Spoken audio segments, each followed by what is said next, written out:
How's it going, you guys? It's Will here, and wow, what's going on here? Alright, first off, I just want to apologize for, being absent for a few weeks, just that, I'm in university now, so I'm trying to keep on top of that, and it's really time consuming. Plus, I've just been working a lot, I'm actually trying to find a different career change, so that's actually also really time consuming. But we're back now. We have a pretty cool video setup here, so I just wanted to go ahead and compare all of my Bandai Godzilla 2000 figures, because why not? I mean, just look at this. This looks pretty darn epic on the screen right now. So we're just gonna go through these guys and compare them. I guess we'll just go from left to right. I'm going in the order in which I got these figures in. So on the far left here, we have the Toho Kaiju series Godzilla 2000. Obviously the biggest of the bunch. In the middle is the 2016 re-release, the Movie Monster Series one, with the one that comes with this tag. And oh, forgot. Here's the Toho Kaiju series tag. Pretty cool. And then on the far right here, we have the 50th anniversary Memorial Box Godzilla 2000, which has the most unique paint job of the bunch, if I do say so. So I guess first, we'll put these guys to the side, and we'll just talk about the Toho Kaiju Series 1 just real quick. So this was, of course, the very first Godzilla 2000 figure to ever come out. This came out alongside the movie release of Godzilla 2000 in 1999. That's real confusing, but whatever. So this is the tag here. Real awesome. I love the black background. Picture Godzilla 2000 right there. G16 in the Toho Kaiju series. And yes, that's the tag. Got the epic movie poster on the back there. I actually did see this on a shirt in FYE. I didn't pick it up though because I didn't have my size, so I'm a little bummed about that. But yes, got Toho Kaiju series Godzilla 2000, the first Godzilla 2000 figure out there. It is real nice, a lot of people will say, oh, the paint job is a little too bland. He's just way too, charcoal gray, not much going on here, which is true. And, the figure, I know it looks real black on camera, but it actually is not charcoal gray. In the right light, if you look at it, it actually is a pretty dark green. It's just hard to see with, the camera and the lighting.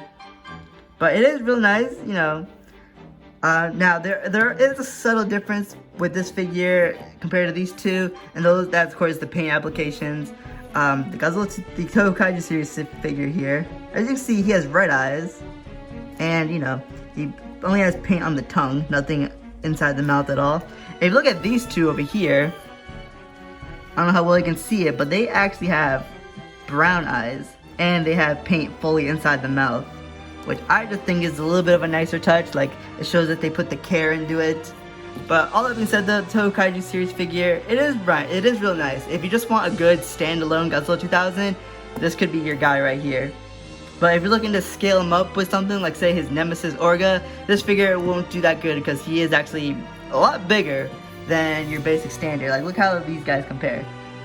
And you know what? I'll do you one better. Let's get out a regular 6-inch Godzilla here. As you can see, they are looking eye to eye, but because this figure just has so much more body mass, he dwarfs your basic 6-inch figures. He just dwarfs them. And like I said, it's so weird. Like, this figure, he's not the 6-inch scale like these guys, but he's not a standard figure scale either. He's not 8 inches. Like, this is how he compares to a standard figure. So yeah, it's really weird. Like, for those of you who've been following me for a while, you will know like that is my biggest gripe with the Toho Kaiju series figure. It's not a bad figure, but the size will put you off. But like I said, if you just want a good standalone Godzilla 2000, this could be your guy if you dig the paint job. So that's about it for this figure. Let's put you in the back there. Let's move on real quick to the 2016 re-release. Now, what I like about this figure is that now you have a properly sized, accurate, properly colored Godzilla 2000. Because a lot of people were using the Memorial Box figure to scale with their 6-inch Orga. But, the Memorial Box figure is a different shade of green. He looks more like Godzilla and Godzilla vs. Megaguirus. So it was a little bit weird, but now people can have a rightly colored Godzilla 2000 to scale with Orga, so you can recreate the movie battle. So I feel like that is pretty cool. You gotta give that a mention. The one thing that I really like about this figure, the 2016 release, is just the different coloring on the spines here. As you can see, they're purple with black highlights, as the Toho Kaiju had silver highlights. So I think that is pretty cool. It is pretty much the same, dark charcoal gray, dark green. But, obviously, you talked about the difference on the eyes and the mouth. And, of course, he has this green highlight in the middle here, which actually is from the Memorial Box figure. So, yeah. Now, these two figures, they are twins, pretty much. They're the exact same size. almost the exact same figure, except paint job is of course a lot different. So now we can talk about my favorite of the bunch, the Morlock Godzilla 2000. The reason why this figure is my favorite of the bunch is because he's just more unique than the other two. Like, I don't think there are any other figures that have the paint job of the Godzilla vs. Megagear suit. I think the Morlock one is the only one that has it, because if you look at the X Plus Godzilla 2000s, they all have, the darker coloration. So the Morlock one, I think, is the only figure to represent Godzilla from Godzilla vs. Megagears. I could be wrong, but as of my knowledge, I think that's the case. But yeah, guys, this is the Morlock Godzilla 2000. It's, like I said, I think this is my personal favorite because it's unique. It's different. It's a lighter shade of green. Even has more highlights on it, on the chest and on the legs here. And I don't know why, I just love the pinkish reddish spines. I just think they look real cool. Now, articulation for all these guys are pretty much the exact same. There's 5 points of articulation on the Toho Kaiju because there is no glue seal on the tail on this one. Whereas these two, there is.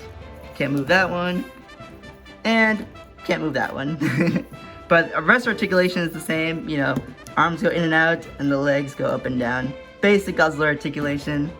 But yeah, guys, that's pretty much all I have for you for this video. I just want to go ahead and compare all my Godzilla 2000s here because why not? Like, just look at all of them together. They just look real cool next to each other. So I figured it'd make a good idea for a video. If you guys are debating which one to pick up, the easiest one to find right now is probably the 2016 re-release. It's pretty cheap on Amazon, but if you guys are a true Godzilla 2000 fan, I say collect them all.